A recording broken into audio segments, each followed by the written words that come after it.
Are you ready? It's the Roundtable with me, Robert Bannon. Oh, the drama of it all.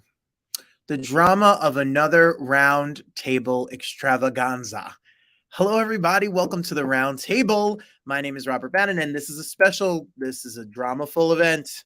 This one, we're bringing the drama to you all here tonight. Hi, everybody. Welcome to the show. I'm so excited to be with you back on a Thursday with a big show.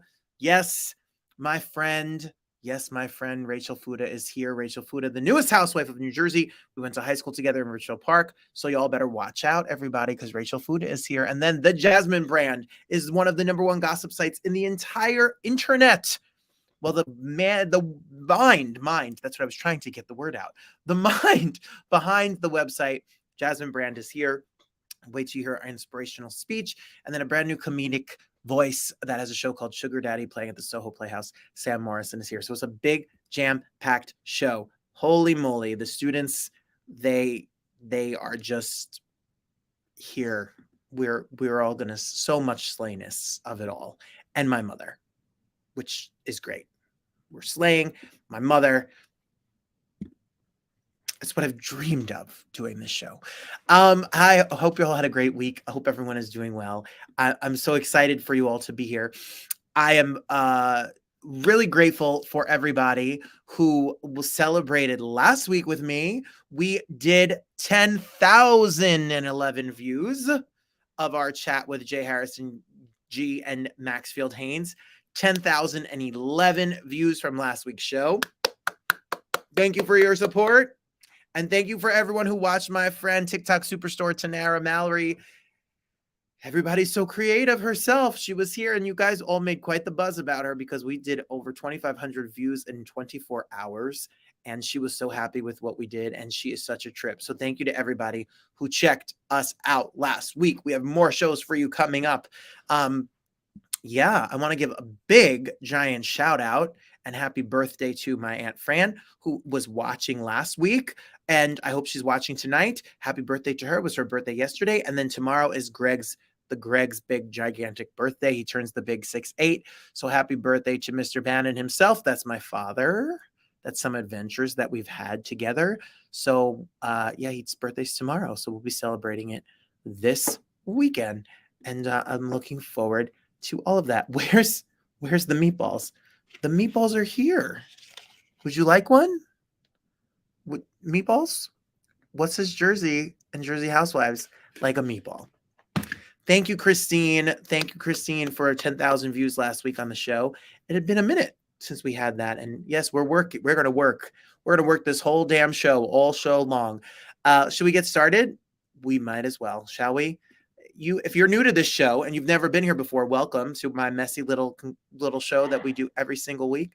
And we start things off with a segment we call the Week in Review.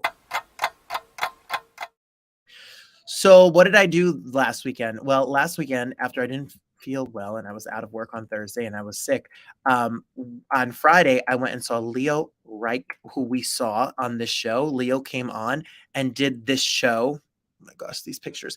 Did this show, and his show is so great. That's called Nobody Cares. He is a genius. We had a great time. Mike came with me, and we had a super fun time. And then on Saturday, we were hanging up flyers for the Broadway lecture series with my mom out in the cold, going door to door, store to store, like a hustler does, to sell those lecture series tickets, which we'll talk more about in the future. We'll talk more about that in a few minutes as well. And then I went and saw Hercules opened last night at the Paper Mill Playhouse. I tell you to get tickets, but the run is sold out, gone. The best advice I could give you is the day of the show, try to see if they release any house seats. But yeah, the little monster, Sam, showed up. He wanted a magic set because he wants to do magic. So we put him in the hat and the cape, and we Hercules it up, and $45 puppets and all. Thank you, Disney. Hercules is a revelation. You need to check it out. I can't wait for it to come to New York. Our good friend Bradley Gibson, who was just on the show, there he is as Hercules. J.J. Newman, James Monroe Englehart, Lucia Giannata, all people who have been to our show are all in it. And then, of course, the writers of it, Robert Horn, was on the show recently as well. Go check out Hercules. It was such a fun, wonderful night out right here in New Jersey. Yes, Greg, they're giving you happy birthdays. They're giving you happy birthdays, Greg. And my mom is just like a mom in the cold, feeding me, making sure. Hello, Detroit. Hello, Mr. Wheeler. Yes, there you go. There's the pictures of it all. It is definitely, hi, I see you, Brian. I hear you, Brian. I got you. I notice you every day in room 214 when you jump over for science and social studies. I'm here. I'm with you. I'm with you. I gotcha. So thank you everybody for checking out the show today. I know we have a lot of new people here because you all got scandalous on the trolls on my Facebook groups saying not nice things about the Housewives of New Jersey, or it's okay. You don't have to like the show. You don't have to be mean. Just change the channel, you know? So I don't get this world. Why are we so mean to one another? But I guess if we were mean to one another, we wouldn't have the Housewives. Should I give you my shameless plug? Here's my shameless plug. While we're here, take a peek. Because I'm shameless. Yes, so while we're talking about the Broadway lecture series, the Broadway lecture series starts a week from Saturday with my good friend Jelani Remy, who will be in New Jersey live at Stageworks at Studio 237. There are still some tickets left. Go to stageworksnj.org and you can get meet and greet tickets to meet Simba of The Lion King, and he was the star of Ain't Too Proud on Broadway. We announced four big giant shows this season. The Tony and Grammy winning superstar of Dreamgirls, and I am telling you herself, Jennifer Holliday, Kerry Butler, the Tony nominated star of Beetlejuice, Xanadu, and Hairspray, and then an Elphaba herself, the incredible Eden Espinosa, will all be coming to New Jersey. If you want to meet them, if you want to hear how they got started, if you want to hear their advice, if you have questions for them, all you have to do is go to BroadwayLectureSeries.com and grab your tickets. Tickets are under $100 for the meet and greet. Jennifer Holliday at 54 Below, no shade, charged $475. $475. We were able to, thanks to the help from New Jersey and the state and grants and funding, charge less than $100 a person to make this happen. And there's special pricing. You could get all four meet and greets for less than $350. So we're trying to keep things as affordable so that the children can please get there and be entertained and inspired like I was when I was their age. It's moving that I get to do it. So thank you all for listening to my spiel. But you can always find more information about me at robertbannon.com, including a show that I have not really talked about on here that's coming June 2nd. Pride schedule coming soon. America, world. I don't have definitive month plan, but it will be soon. So everybody hang tight, go to robertbannon.com, especially if you're in the New York area. Next week, don't miss a dance party with Ultra Nate and Mila Jam. Ultra Nate is a legendary dance diva with 7 #1 dance hits, and then Mila Jam is changing the game, trans dance artist that's killing it out there, and they have a great new single, and I can't wait to talk about it. Are we all okay? My show is 3 months from today, June 2nd. Now that you said that, Christine, my heart just started pounding and my anxiety is racing. Go get tickets to see me at 54 Below before they're gone. I haven't talked about it much, but it's 3 months from today. Yes. We better start working on it. And yes, the second weekend of June, right after New York, I'll be in New York the first weekend, in New Jersey, hopefully. And then the second weekend, I'm coming back to Motor City Pride. I'm so excited to be back in the Motor City of it all. And what up, Doe? Do you know that in Detroit they have something called a Coney dog? Somebody comment. Do you know what this is? It's a ripoff of the Coney Island experience. No shade. And they put onions and chili and cheese, maybe not cheese. And it's a beef dog. I'm not shading it. And mustard. I've never heard of that before. And now we know. See, you learn something new every single day. So thank you for sharing that, Darius. And they're amazing. They've been in business for hundreds of years. See? Our forefathers were eating them. There you go. Thank you, Karen. Karen, thank you for being here. Are you here to see Rachel Fuda? I'm excited that you're here. I'm ready to show it to you. Thank you, Darius. Making me laugh. I'm still laughing about it today. It's so funny and such a trip. Well, here's a hey friend. Hey. I'll be there for you. How you doing? My hey friend hey goes to Rachel Fuda, who's our first guest today, because Rachel Fuda and I went to high school together, even though she's 8 years younger than me. So it made me think of high school, and you'll see pictures and ideas, and we talk about a lot of reminiscing because we grew up in the same town. Oh yeah, and shout out to my friends who wrote about the Broadway lecture series this week on New Jersey Stage and Broadway World. So yeah, when I was in high school, would you like to see my high school yearbook picture? Mom, my mother, this is your fault, because no shade to Rose, but who lets their son hair cut like this?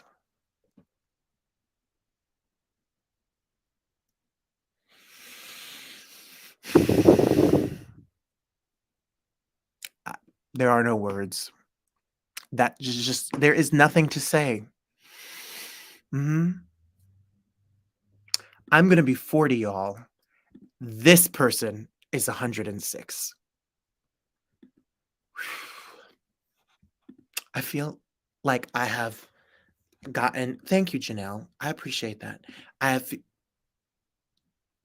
Thank you as well, maybe.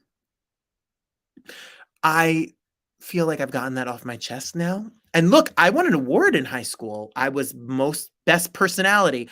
Look how excited both me and James Chung are. Don't we both look like we're so excited? Look at that, looks like a good personality. Beaming with excitement. Beaming. Good old Ridgefield Park for you. Rachel Fuda and me. I'm so excited for you to get us to chat. It's her husband's birthday. Her husband. Thank you. Karen, you're my new favorite person. Will you come back and watch us every week? Because you're so nice and you're so sweet. And no, absolutely, you're so sweet. Thank you so much, Karen. I'm so happy that you're here and you're joining us. And thanks for being here. It's nice for you to find us. I love a new friend that's not afraid to chat with us. Well, I grew up and I never thought I'd be able to talk to you here. I never thought I'd get to do shows, and I never thought that I would go to school with the Housewife of New Jersey. Full disclosure, as you know, I have my own relationship with the Housewives. I have a really good friendship with Margaret Josephs and her mom, Marge Sr., and Dolores and Jackie and Melissa. And I've met Teresa and Jennifer. I've met them all. And I am a little biased, but we're going to tell the story. I've been lucky enough to be on the show. I sang Happy Birthday to Marge Sr. last season at her 75th birthday party. I've been very honored with my friendship and collaboration with the show. So I never watched the show until I was on the show. I never got it. But the number one question I get is it really like that when you watch it? And do they really not like each other? And the answer is yes, they don't. They take it serious. They take it seriously, for sure. So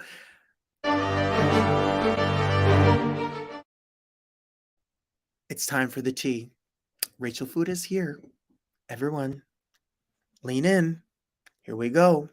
No, I'm Jersey. I'm Jersey all day. And I've been lucky enough to know the ladies of the New Jersey Housewives. It was an honor, such an honor to be on the show the season before, to sing to Marge Sr. and to be friends with the ladies of New Jersey and to be on the show. So I brought all my Jersey stuff. I have my Dunkin' Donuts. I have Chinese food. I had a bagel this morning because I root for Jersey. And it just so happens that Rachel Fuda, who is the newest housewife on this franchise, and I went to the same high school, and we're not going to talk about how she's so much younger than me. We'll just leave that alone. But I've been so excited to see Rachel Fuda on the show. Rachel Fuda, welcome to the Roundtable. Hi, thank you for having me. Listen, you and your husband and your business is here and his business is here. If you're a Jersey, Bergen County person, you guys are a legendary family before the show. I mean, everyone knows Fuda Tile, everyone knows Valet Kings, everyone knows the name, and you just so happen to have gone to the same high school as I did. It's just so bizarre, right? It's like we're the two best things to come out of Ridgefield Park, New Jersey. I was going to say, Rachel, I wanted to be the big deal out of Ridgefield Park High School, and then came you. No, you are, honey. You can have the title. You can have it. No, it's yours. We could be Mr. and Mrs. RPHS. I'm here for it. Wait. I was actually prom queen, though. No, I was not that cool and popular. I was prom queen. Okay. No, I've heard, because not only am I older than you, the people I went to school with were your teachers. Who? So can we say that? Sure. I mean, I think your cheerleading coach was like Miss Trump, Miss Orsi, Kristen Trump. We went to high school together. We were best. I talked to her every day. She sent me your yearbook picture. That is. Like, we will not embarrass her. Listen, my high school yearbook picture, I have way worse than that. Trust me. That was like the tail end of my awkward stages. So like, that wasn't even half bad. We go to middle school. We're going to be scared here. Okay. I hear you. Well, your journey from those days, and Ridgefield Park's just a cute little town. If you're watching from around the country, I'm sorry. Jersey knows Jersey. You meet your husband, and you build this family. You have this most beautiful family. You have your babies. You have here's look at this beautiful family of you all together.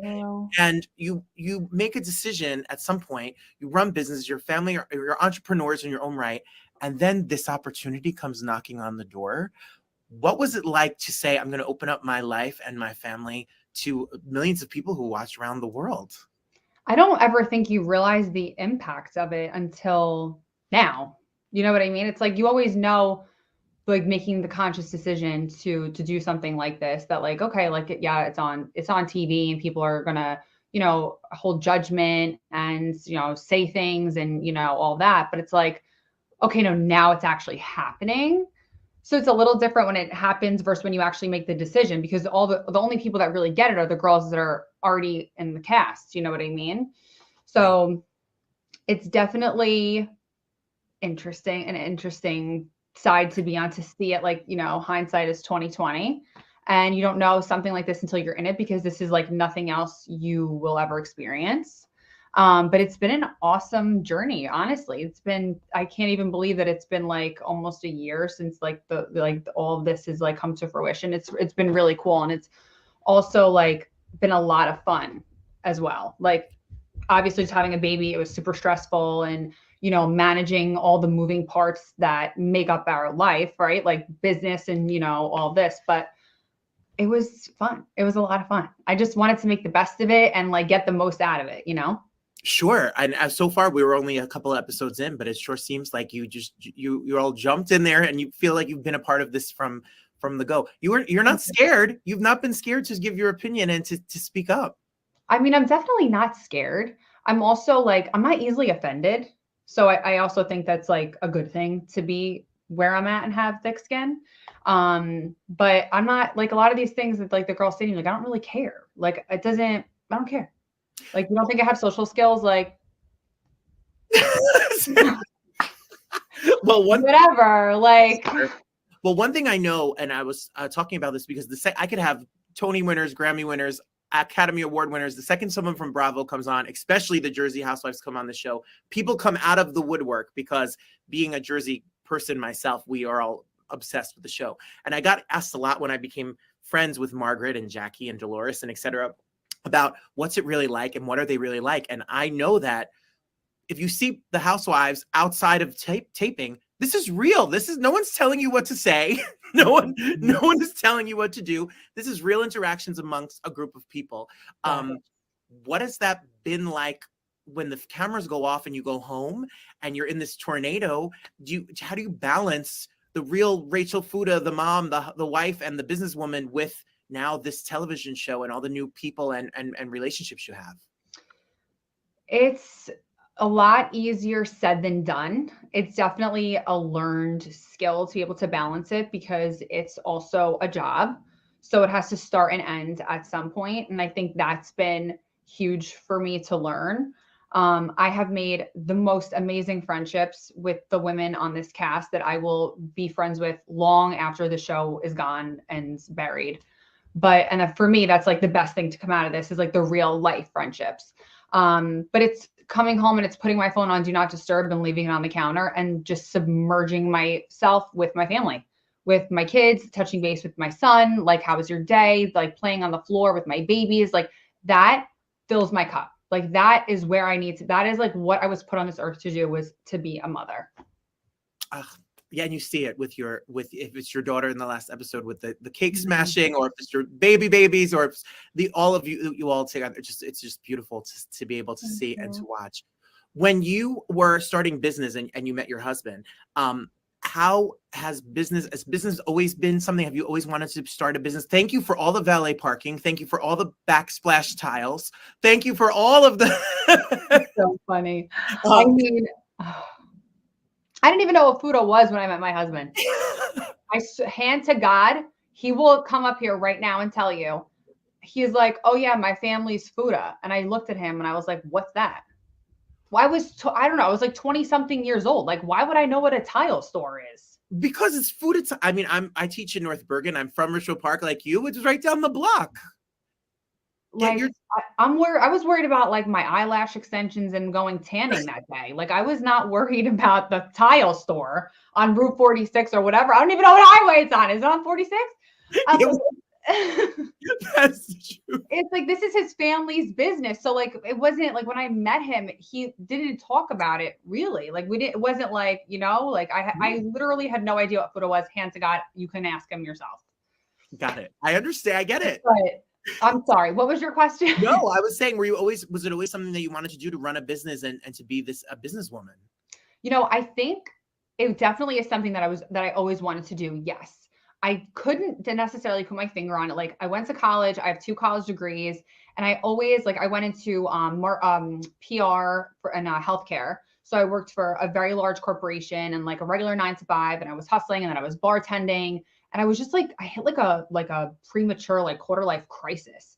And I'm like, this cannot be like all that life is. Like, I'm driving in my car, like convincing myself to go to work in a good mood and like be grateful for my job so I can hurry up to go home to eat dinner and go to sleep. Yeah. Like, there has to be more to life. You know what I mean?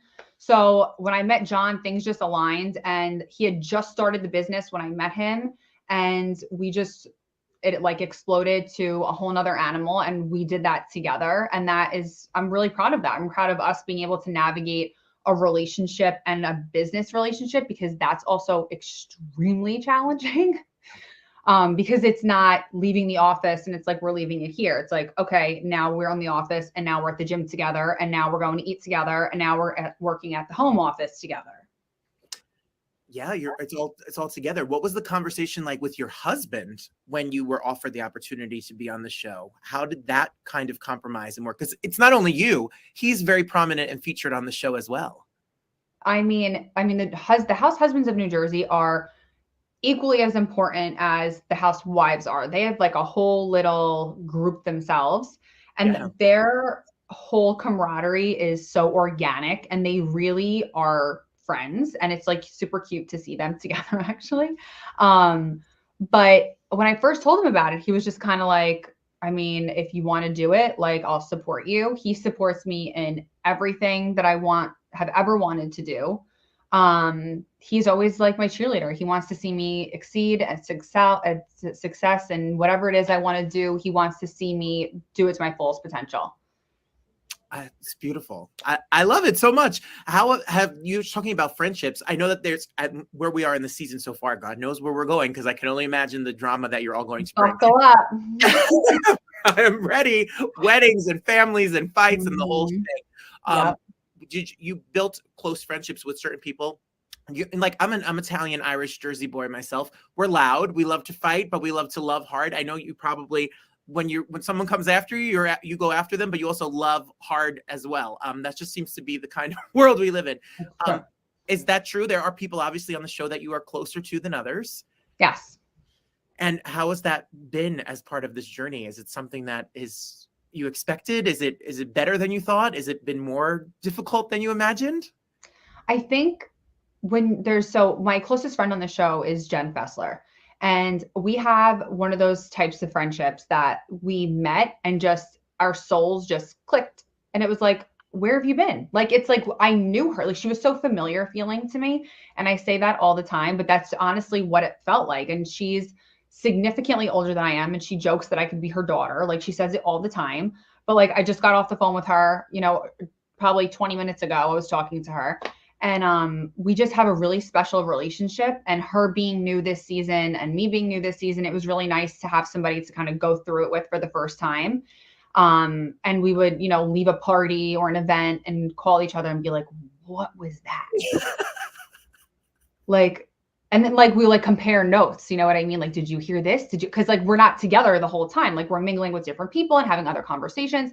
So like, then we're coming back together and I'm like, oh my God, like that's what happened. And like, we're laughing about things. And like, it's just been so nice to have that companionship, because if not having her, it would have been a lonely ride. Because like, I mean, as fun as it is and as good of friends with Melissa that I am, like she's been on the show for so many years. Like she knows how this works. Like she's a vet, you know what I mean? And having Jen Fessler, like for the first time, it was like a lot of it's shell shock, like the events and all this kind of stuff. So to be able to look at somebody and be like, okay, wow. Yes. And like, we both are getting it here, but it's been awesome to have that, because even in real life, like to just have her, like, forget about the show and the cast and all of that. Like my kids adore her, which is absolutely hysterical. Like I was watching the preview for the 7-minute preview for next week's episode. And my daughter, Gigi, she's like, mommy, I want to see. So I turned the camera and she's like, mommy, that's Jen Fessler. That's Jen Fessler, mommy. I'm like, it is. Mommy, call Jen Fessler, put her on speaker. I'm like, I talk to Jen Fessler entirely too much. Okay. Well, it's so nice that you have each other, especially in the experience. You're on a cast with some heavyweight, legendary housewives that are no stranger to this. You talk about Melissa, you talk about, and of all seasons, the Teresa wedding season, Melissa and Margaret and Dolores and etc. Jennifer, they're people that have been on the show. They have staked their real estate in this franchise. So to have somebody that comes in together to have that bond, that must be really helpful. That's beautiful. Mm-hmm. I mean, these girls, a lot of the girls are very close. So coming into it's also like you're learning the dynamics of everyone's relationships, right? Like, because this is like an organic thing. Like I'm trying to figure out like, who do I get along with? Like who's like me? Who am I like? Like, what do we have in common? So it's really getting to know each other and seeing where that goes. Did you watch the show prior to being on the show? So my mom was like a huge fan always. Like I'm talking Orange County season 1 days. Like that's how far back she goes. So it was always familiar. It was always like playing in the background. If I like kissed her goodnight, it was like, I heard like Teresa yelling or whatever was in the background. But I didn't watch it until COVID, because I'm like not a TV person. I have like TV commitment issues. So I was like, I'm just going to do it. I have nothing else to watch. And sadly enough, I also have not watched The Sopranos, and that was supposed to be a COVID watch. I didn't make it. Taking the Jersey away.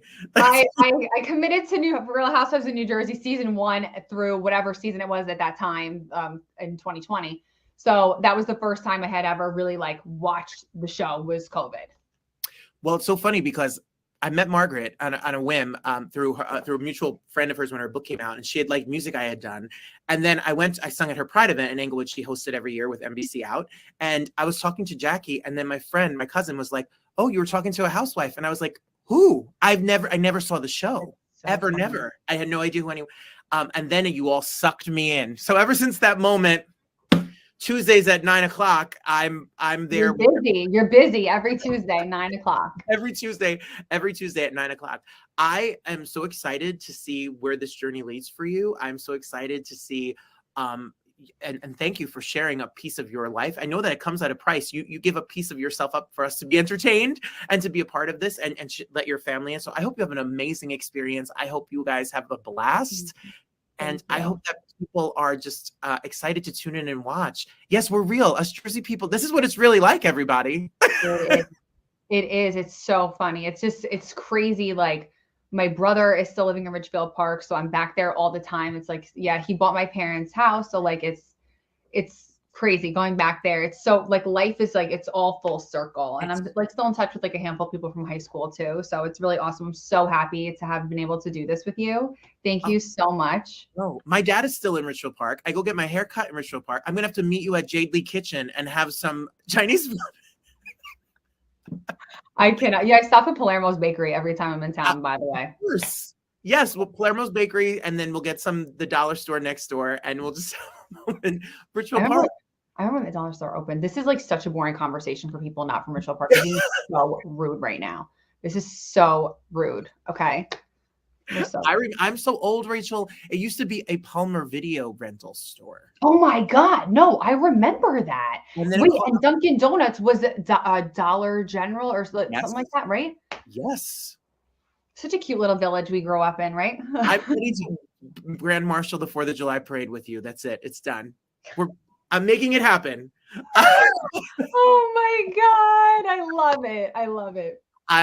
Everyone follow Rachel. You can follow Rachel at Rachel Fuda on Instagram to stay on top of everything. And of course, you need to watch The Real Housewives of New Jersey Tuesdays at 9:00 Eastern, only on Bravo. Congratulations. Much love to your husband and your family. And I appreciate you so much. Thank you. We'll talk soon. There you have her. That's we had a good we are fun. We had a good time together. We had a good time together because we both you grow up in the same little town. Bergen County in New Jersey is made up of like 62 little towns. It's ridiculous. Can I just tell you the funniest thing? Hi, everybody. New people watching. What's up, Housewife fans? How are you? Welcome to the Roundtable. We're here every single Thursday night. Joyce Essick. Speaking of PR, Joyce, you could run that Ridgefield Park page. Joyce, speaking of Ridgefield Park, Joyce Essick is right here. Hi, Joyce. We went to school together, too.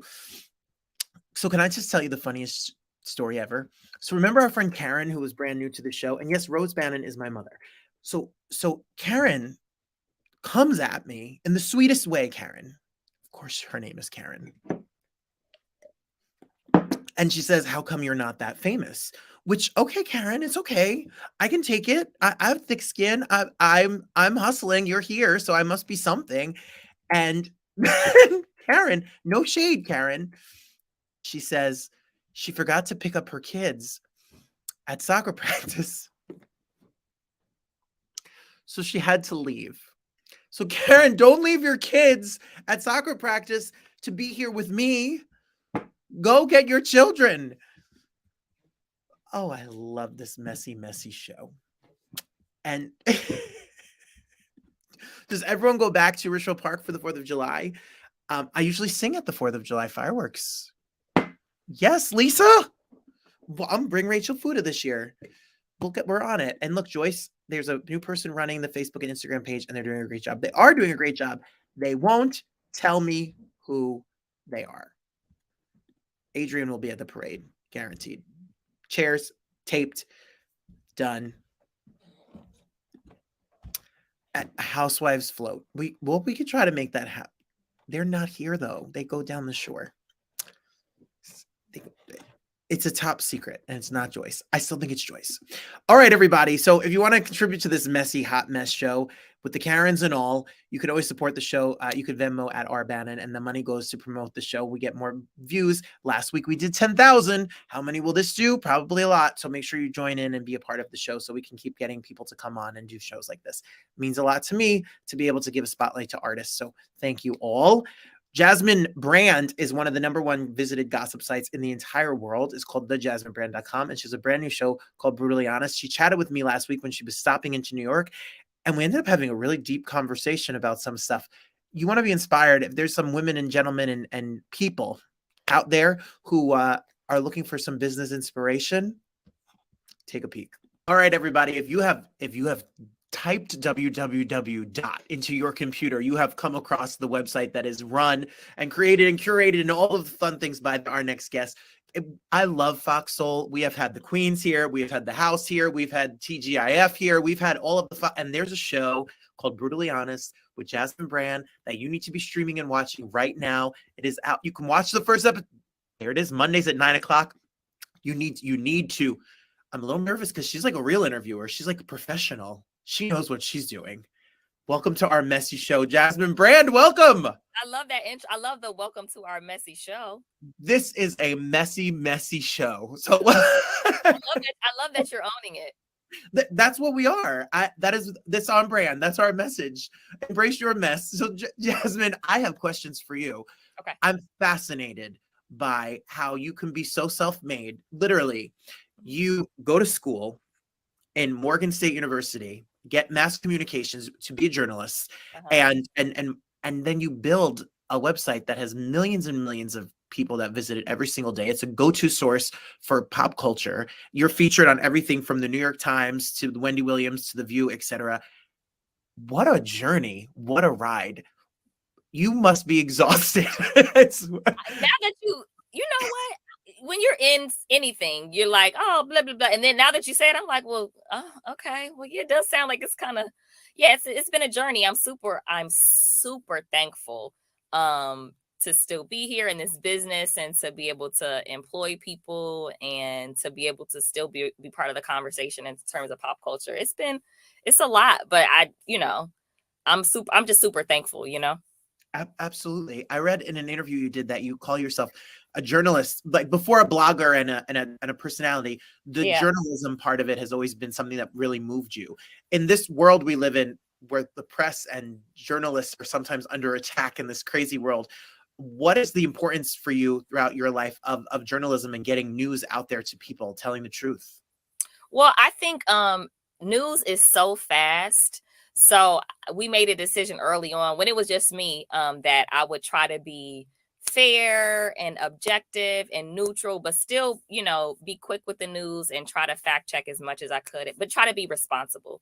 And I think as we continue to grow, I think the third year I brought on a business partner, Meyer Faddle. He owns a site with me, and we brought on a staff and we have writers and stuff like that. I think as we grew, I kind of understood that I needed to be more responsible. So that's been just something that comes along with it, but it's a lot. News doesn't stop. It's fast paced. You and I are having a conversation. Who knows what's breaking, right now on Twitter, so it's one of those things that never ends, and it doesn't stop. As a business, as you started this website, you were doing this on your own, and now you grow to have dozens of employees and a staff of people that are employed through you and your brand. What has that been like in terms of a business as you've grown and been stretched as a business person? That's a whole other skill set that I'm sure you've had to learn as you've gone along. Yeah, when I started, I never wanted to be an entrepreneur. I liked getting paid on the 15th and the 30th.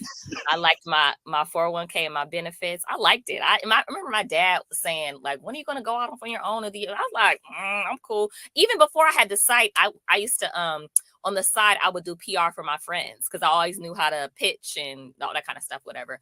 And my dad used to be like, you should do your own. And I'm like, no. So, but anyway, so I say all that to say, naturally, I was not a business person. Although my dad is an entrepreneur, I naturally was not a business person. I had no interest. And I remember when I met my business partner, he was like, oh, do you have a business plan? And I'm like, no. And I remember even when I would, people started wanting to advertise. I didn't start the site to make money, I did it for fun. I didn't start it to make it a business or whatever. And they would ask how much I wanted to charge for ads. And I would just like calculate my rent, my car note, and I would be like, is this like, cause I didn't know, whatever. That was years ago, but I really had to stretch and learn, and I had to align myself with people that had better skill set than me. And also I had to grow and stretch in those ways and think differently about money and traffic and ads and things that aren't necessarily so fun, but it comes with growth. And that's any business that you're in. You have to stretch if you want to move and kind of pivot and do other things and grow. It kind of just comes along naturally with any kind of business that you're in. I can relate to wanting the paycheck on the 15th and the 30th. I come from public education as a teacher where that was the steadiest. It was nice to know that money was in the account. Yeah. Speaking selfishly, this little messy show, as we said before, it came out of the pandemic. It was out of a fun idea to talk to my friends and do something creative. And as we got into a part where there was a business element to it and where it started to get a certain amount of views and then money was involved, it was something that I never, ever would even imagine. When was the decision to take Jasmine Brand, the person, and make it a part of the personality of the brand of the website? Because you're now a public figure that's seen on Fox Soul and do interviews, and you've become the real face of this website. Yeah, I don't know. I remember when I first started the site, I remember having a publicist because I felt like I needed one to kind of help me. I don't know what I don't know. But, and she was it's no shade to her. I'm like, why did I didn't need that, but whatever. But I remember her saying to me, like, oh, you should do interviews. And I'm like, and the thing is, when I was younger, I wanted to do news. And so, but I didn't do news because I knew that I would have to start in a small market and I wasn't going to get paid more than like $30,000. I was like, oh, that's not for me or whatever. So anyway, fast forward, Candace was like, you should do interviews. You should go up carpets. And I never really thought of that for myself, whatever. And so it kind of naturally started to happen. And then it's like, I named the site the Jasmine Brand. So it's kind of like, I don't know what I was thinking with that. But so yeah, it was a natural progression, and it's just continued to kind of evolve, and it's weird. No, it's amazing. I'm so inspired by your whole journey. It is literally, it's so inspiring. So you do interviews and then you get pitched. I'm sure Fox Soul comes along and says, hey, brutally honest with Jasmine Brand. I mean, on brand, like this, like what it tell us about the show and how it happened. So, I know James over at Fox Soul. I love Fox Soul. I'm a huge fan of theirs. I really like the shows that they do. And so my business partner, Meyer, he co-owns the site with me, and Meyer, Faddle, and James have been having conversations for a while about what a show would look like and how we would want it to feel, and just to make sure that it's organic and not like just kind of my personality. And so we were able to come together and do it, and called it Brutally Honest, which the title is a little scary, I'm not gonna lie, but it's just having a transparent, honest conversation, because I feel like a lot of times, even when like media are speaking to celebrities on the carpet, you only get like a few minutes, or maybe like you and I, you maybe only get 15 minutes. So the show is, I think, 52 minutes, which is like an hour or whatever. And I really get to dig in, and you don't get just like the cliff notes. You get like the ugly parts and the trials, the challenges, and kind of like how they bounce back. Because a lot of times, even when you're on social media, you just kind of get the highlight reel, like the best moments, and you don't get to hear like these crazy stories of how they struggled. And also, like, I like to hear these kind of stories because I feel like they're compelling to people that are watching, like, oh, really? They went through that and they came out on the other side. So, and we get some mess in there too, which is great, which I know you appreciate, Absolutely. Well, Oh, that's what I love. It's an off the cuff. I was watching episodes all week, getting ready to speak to you, and they're available. You can watch the season. There's a bunch that are up there, and then there's a great compilation at the end of all of some great moments. Yeah. You get conversations and off the cuff conversations that you may not get in a normal interview that these people, these personalities give. It's, you really dig and you get real humanity to come out of them. It's not just the talking points. Yeah, you know what? I honestly feel like I'm super thankful. I feel like people are comfortable talking to me. And although this is weird because you're asking me questions, I'm used to asking questions. I'm really a good listener. And also I tell like our correspondents a lot of times, like, I think we, when we're talking to someone, we don't like to have dead air. So we just like jump right in. When you give people a beat and you let them sit with things sometimes and let it register and let them answer, they'll answer, but we have to process things sometimes or whatever. And I feel like if you take a beat sometimes, and especially also when you're not trying to be intentionally messy, when you're really trying to ask something, people are more likely to open up when they feel like you're not trying to do the gotcha questions. But I when I was younger, I also wanted to be a therapist. So I feel like I probably could have been a good therapist. I'm in therapy. So yes. So so I think it's helpful being a good listener. I think it's helpful for people to feel comfortable and not trying to judge, because I've lived a little. So so it's kind of like, it takes a lot to be like, what? Yeah. I understand. I was just having a conversation with someone. I'm not saying I'm a good interviewer or not. I was having a conversation though that was saying to build a show like yours or my little show, it's about. Hold on. Can you stop? We're not gonna little. Okay. We're not gonna. My style is, if I make the guests shine, then I will shine. This is not about me. this is about you. And I want to listen and learn. And I'm fascinated by human behavior and people's journeys. And there are people out there that want to know it. So when I got to watch your show and I get to I'm on a journey with your guests and then with you. And you do it in such a seamless way where it seems like you're just having a conversation. You could have a cup of coffee and you're just sitting out having breakfast together. And that's the vibe that I got watching it. Even in the formal setting, you're in person, you're sitting next to this guest. How has it been to book the show? And what happens when they're your personality? Now you're reporting news, you're interviewing people that you may know personally. How has that been for you? Well, I early on when I first started this site, I took the kind of nod. I don't know if you do you follow Wendy? Did you used to follow Wendy Williams? Of course, from the BLS days here in the 107.5 back in the day. How you doing? I'm in New York right now. Are you in New York? I am in New York. Okay, yeah, I'm I guess co-host. You know who Angela Yee is from the Breakfast Club? Of course I do. Okay, so she's one of my good friends, but I guess co-host on her show. She has a show called Way Up with Angela Yee. She got the Breakfast Club. She has her own show from 10 to 2, and she's a radio personality. Because you're in New York, that's why I said that. But what I was going to say was, I took a nod from Wendy Williams, who made it known that she really didn't have celebrity friends. So I kind of followed from that early on, that I wasn't going to be chummy. I wasn't going to be BFFs. I wasn't going to give you my number. So for the most part, I've gotten a little, I'm super guarded because of that. And it served me well, but it also, it's, the more relationships you have, you get other kind of looks and stuff like that. So it kind of handicapped me as well. But, so I say all that to say, I'm pretty good with boundaries, and, cause the thing is, I've always felt like it's more of a benefit of them being friends with me as it is for a benefit of me being friends with them. Because what do I get out of you being friends with you? Like a picture? Like I don't care about that. If you're friends with me, you can get good coverage. You can get stories not posted. So it's not it's not an even Steven sort of situation. So, but I do have some organic friendships, but they're not a lot of industry people, or they're not like talent. Because that's just like, and I didn't get into this to be best friends with a celebrity. It's just not it ain't my thing. So, but and it's no shade. Other people can do it well. It ain't my ministry, Sure, absolutely. Well, you tell Angela Yee when you go to her show that we watch her on the Breakfast Club with Envy and Charlemagne is legendary radio across this country. Always. And talk about a businesswoman, her smoothie shop and juice bars and her books and she's created an empire. So you all better working. Listen, I like being around inspiring women and inspiring people. And she's one of the people that have tried to make me less guarded, because she's too nice for me. But maybe that, and I've told her maybe that's why she's been blessed in certain ways.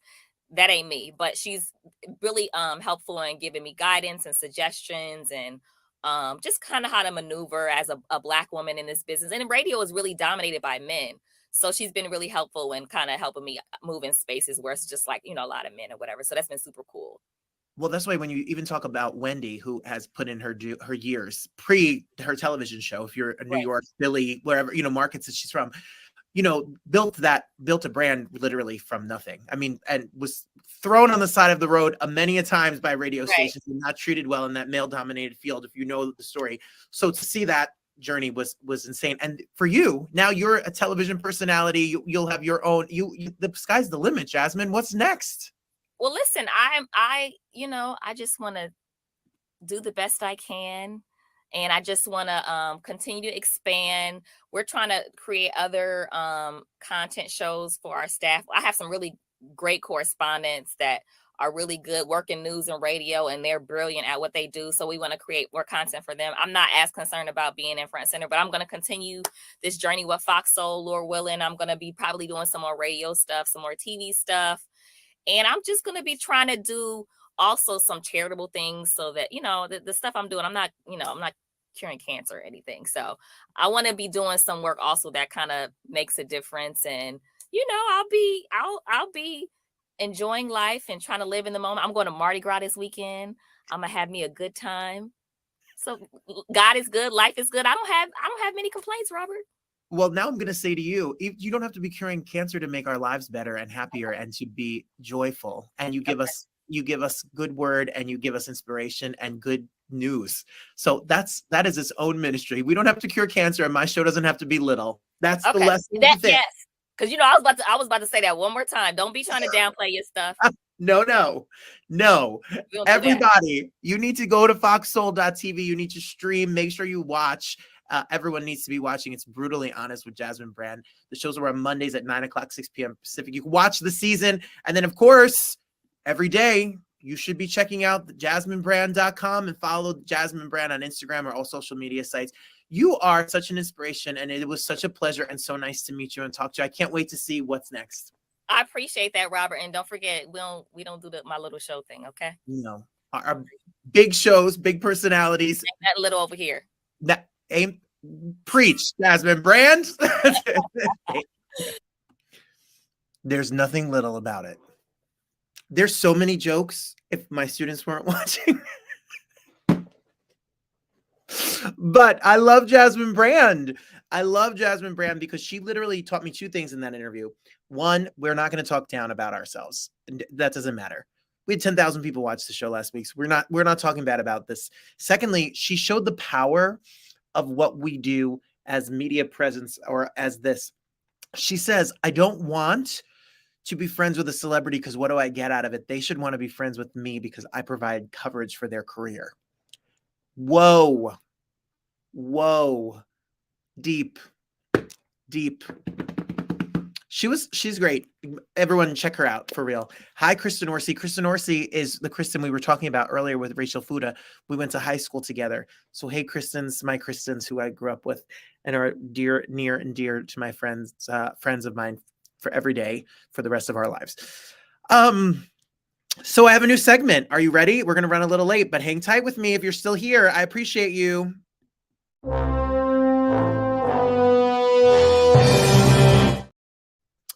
It's a new star alert. I had the chance today during my lunch break, because what else was I doing? Amen, Janelle. Thank you, Mike. We're trying here. We're having an amazing show. And that's Mike. Talk about friends and peoples. So listen, there's a guy named Sam Morrison. He's a stand-up comic. He's touring the entire country. He has a show at the Soho. You're going to hear all about it. He's our new star alert. We were a messy mess at lunch in my classroom. Don't leave me with the gays. We are in trouble. Take a peek. I mean, is there a better place than a 5th grade classroom at lunch to talk about a show called Sugar Daddy? I mean, that's where we are. It's an education we all had to learn the hard way. Ladies and gentlemen, I'm so excited that at the Soho Playhouse till April 1st, there's a show that's getting rave reviews. It's been called Powerful, Fearless, a tour de force, 5 stars from the Scots Gay. I don't know who they are, but I like them already. Sam Morrison is here to talk all about it. Sam, welcome to the show. Hi. Welcome to 5th grade in New Jersey. Yeah, what's going on back there? This is a bulletin board of character education where we're just in the back of the room while the kids eat their chicken nuggets. I get to spend my lunch with you. So like a little, I just have like, I mean, I've got a Bear Pride sign. Yeah, perfect. So, you know. I love it. I think it's perfect. I think you fit it right in with all of the accoutrement of this. Congratulations on this show. Congratulations on the extension. It is running all the way until April 1st. It's got to be quite an exciting experience. Yeah, it's been it's been extremely overwhelming and just literally a dream come true. There's the intercom. I told you we're really here in the. If you want to get your tickets, go to www.sohoplayhouse.com. Get them before April 1st. We just are a messy little show, so thank you for being here with us. I thought that this was like a gag for the show, but you're. We're not little. In an elementary school. Oh no, we are. Oh hell yeah. We are. I'm listing a really committed gag. So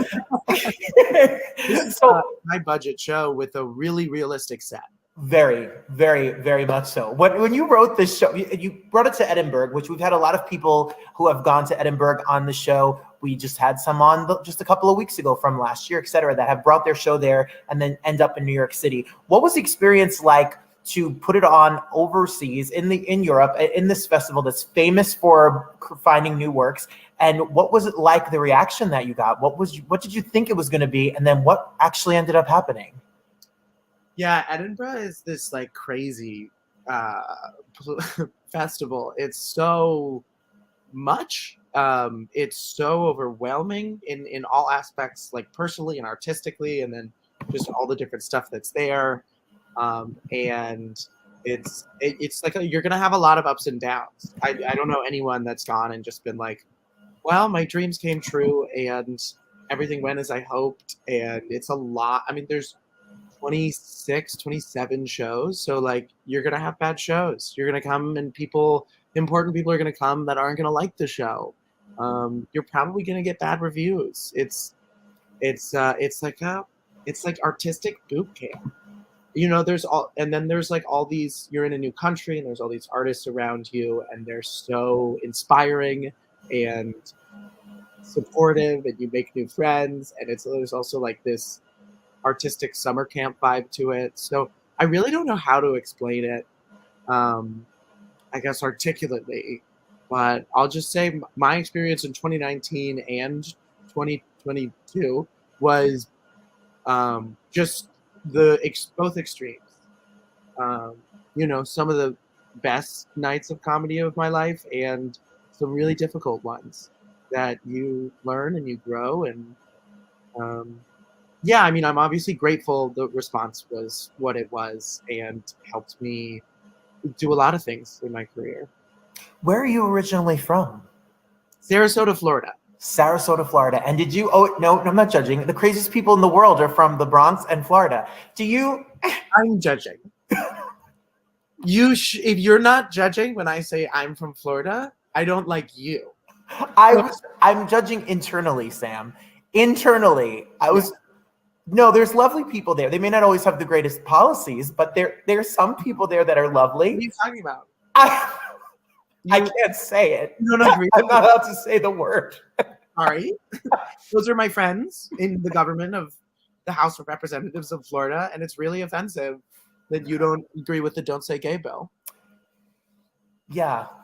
Anyway, any other questions? Or I mean, we banished Disney World to the bottom of the barrel this week down there in Florida because they're supportive. What a time we're living in, Sam, which is why it's so important to have voices like you be out there and prevalent, and not to be dramatic as I sit in this room, but it's so important that these students, who many have come out to me, many have shared their experiences with me, families that don't understand them. It really is important that we have representation and people who tell their stories and are all sorts of different ethnicities, genders, orientations, etc. It's really powerful work that you do on stage every single night.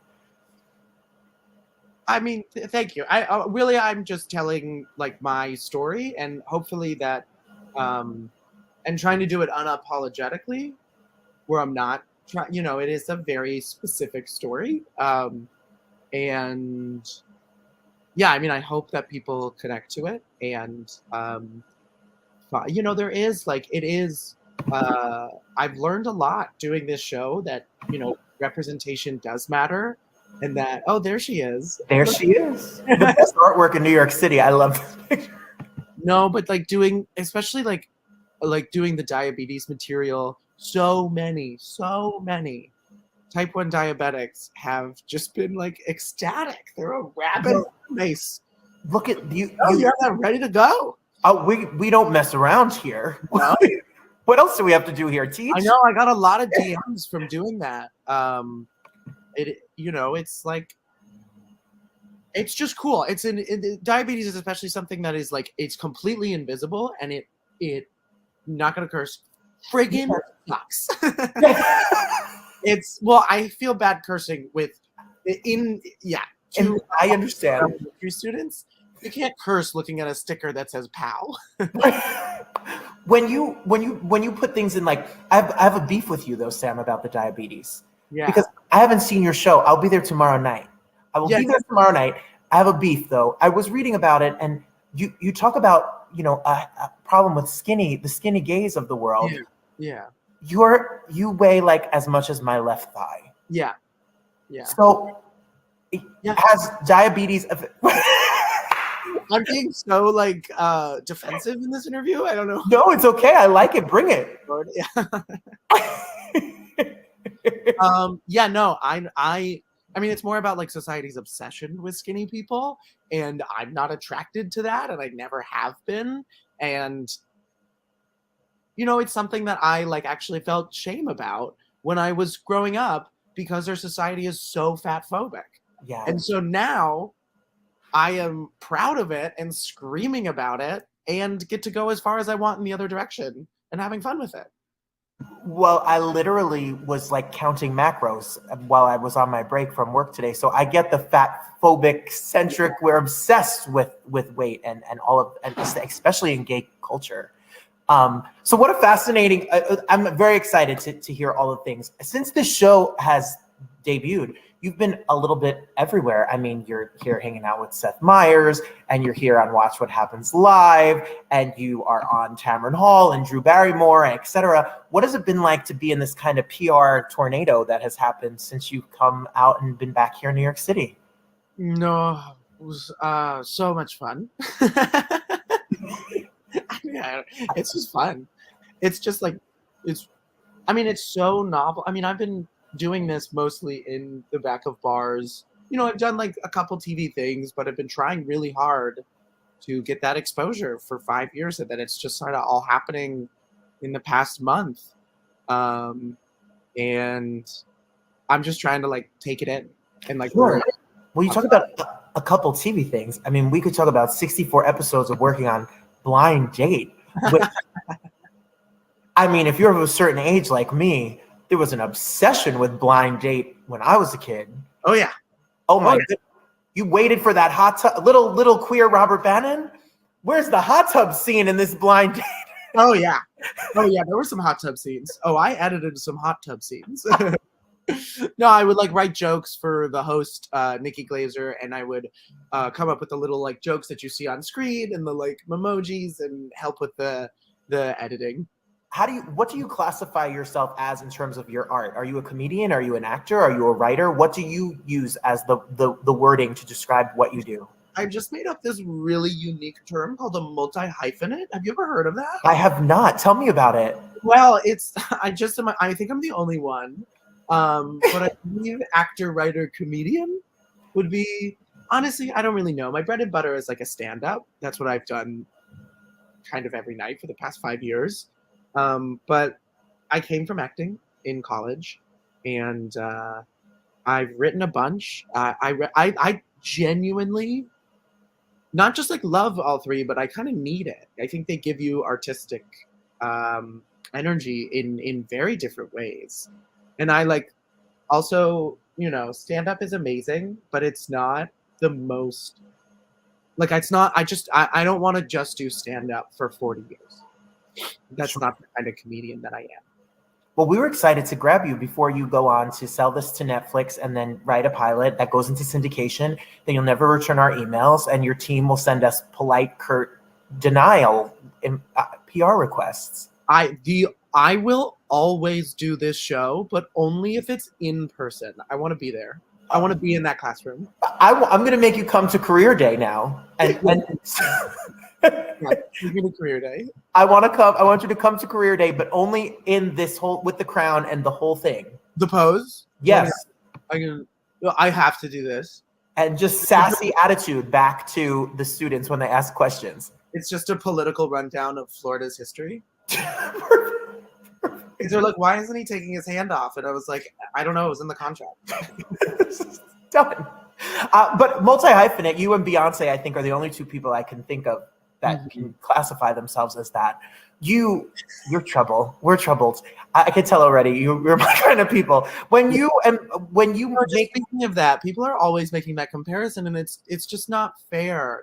She's not a comedian. Right? No, she's not funny, and your dance skills are superior as well. So that's right. That's a whole other thing. But did you make a conscious choice to put this piece and the work that you've been doing in a theater setting as opposed to a stand-up comedy setting. Like, this is a true one-man show. It's a Soho Playhouse. It's a theatrical event. You're going to sit in a seat. You're going to watch the show. Was that a conscious choice?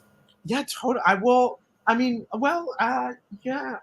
was gonna say yeah, totally, and then I thought about it more and kind of drew it back a little bit.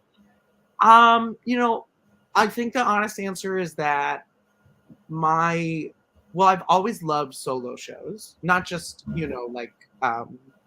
Verbiglia. I loved growing up, of course, and he sort of really paved this way for comedians like me. I'm a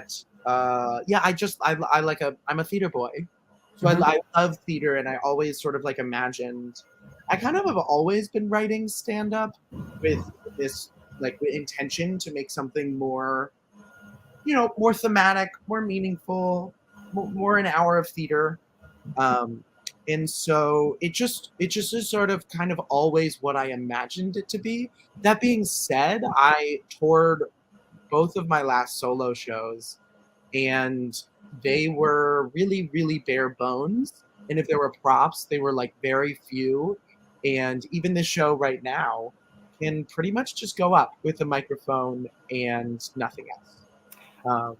So it doesn't need the stage and this huge budget, but I do think that it thrives best in that environment.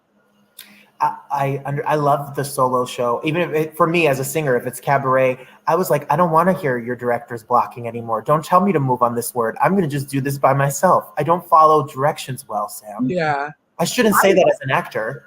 No, I love direction. I love it so much. No, I get it. Yeah, I love especially as a stand-up, you're just on your own. And then I worked with a director for my last show. I'm working for a director with. It's so great to have that. I'm just an extrovert, I think. I just love working with people and to have that bounce off and to work together. It's just so great.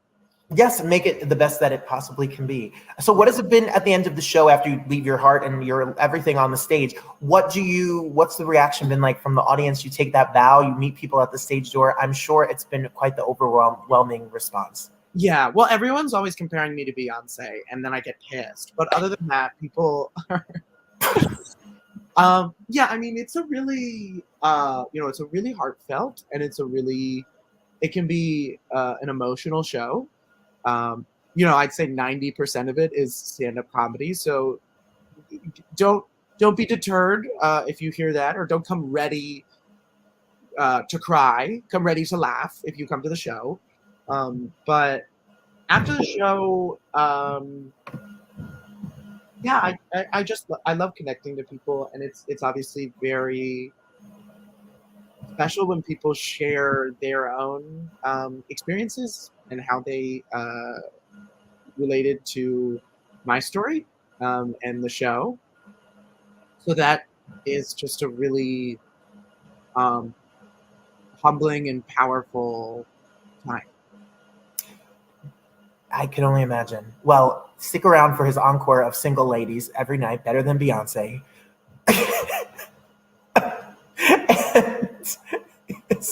He is the Beyonce of the Soho Playhouse until April 1st. You need to follow him on Instagram. Samuel, your interview was airing right after our conversation with Rachel Fuda, who's the new housewife of New Jersey. And so Rachel Fuda, Sam Morrison, an evening of this whole evening, this show, I'm obsessed because you're quite the pop culture fan as well, and entertainment fan. I've read and looked at what your commentary and writing has been. Are you already working on your next piece? Are you always writing and jotting ideas and thinking of things? Oh, you mean my next solo show, or you mean anything? Yeah. Jokes and anecdotes and. Oh yeah, I mean, before I got on this, I was rewriting this solo show.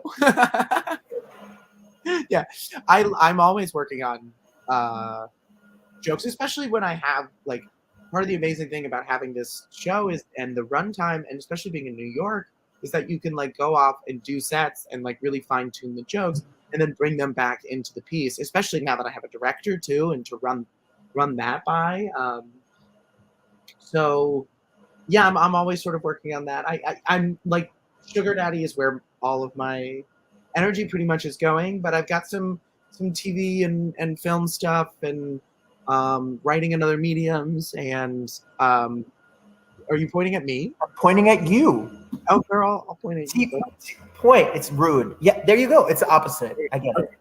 TV, film, star. Voice magazine called you a star. Why am I struggling with this so much? Listen, not a multi-hyphenate appointing. Sorry. Yeah, I've never been on the internet before, so this is out of my zone. Yeah. Your trip. I'm so excited to be there tomorrow. New York, New Jersey, Connecticut, East Coast. Anyone coming to this fly-in from wherever you are, you can go to sohoplayhouse.com and grab your tickets. You can follow Sam and all the things that he's doing at Samuel Morrison on Instagram, and make sure you check out Sugar Daddy. Samuel H. Morrison. Sorry. See, okay. I just want people to follow me because I'm desperate. There's an H.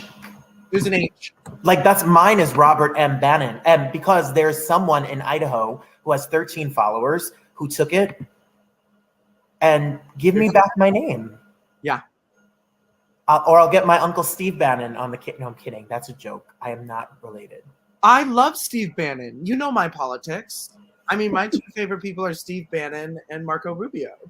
You're Florida. Stand up, Marco Rubio. Stand up, Marco Rubio. Yes. Samuel H. Morrison on the Instagram. I just hope everyone knows that this isn't sarcasm. I believe it. Yeah, I believe you're that good of you're not that good of an actress, Sam. Yeah, I could never lie about something. I will see Marco. You say Rubio. Marco. Rubio. Come on, right only. Right only. Just two queens talking about Florida Republicans. Hey, it's sometimes you got to pander to this New York City off-Broadway audience. Listen, I know what they love. Republicans have money too. Yeah. Actually, no one's ever said that. I'll see you tomorrow night. I can't wait to be there. I'm so looking forward. Congratulations, Robert. I appreciate it. Not my fault. Welcome to this show. And thank you for being here to everyone that's new that's here today. I hope you enjoyed it. It's not little, but it is definitely messy. Thank you everybody for being here. Christine, thank you for 60 episodes today. This is number 60. Thank you, Rachel, Jasmine, and Sam. The entertainment, inspiration, and it's all met with just jest and jokes. The show is for everybody. It's not excluding anybody. I just put that out there. Thank you all for being here. I appreciate you all so much. I love spending my Thursday nights with you. If you want more information about me, make sure you follow robertbannon.com and make sure you like, share, and comment this. How do we get the show more important, fancy, and famous? Share it with a friend. Tell somebody to check us out on Thursday nights and meet new artists and new people, even if it's people you don't know or are following. You never know what you're going to learn and walk away with. Next week, a dance party. Ultra Nate and Mila Jam are here. You're not going to want to miss it. Jerry Springer's coming on soon. Broadway show stars are coming on soon. Nona Hendricks of LaBelle and Frida Payne of All That's Left is a Band of Gold for a special oldie show. We have a lot of stuff coming up. Everybody take care of one another in these crazy times. Remember, there's more love than there is hate. Be the love in the world. Love somebody today. And thanks for being here. And I look forward to seeing you all again next week. See you on Thursday. Have a great weekend, everybody. Be safe, be well. Take care of each other. God bless you. See you then. Bye.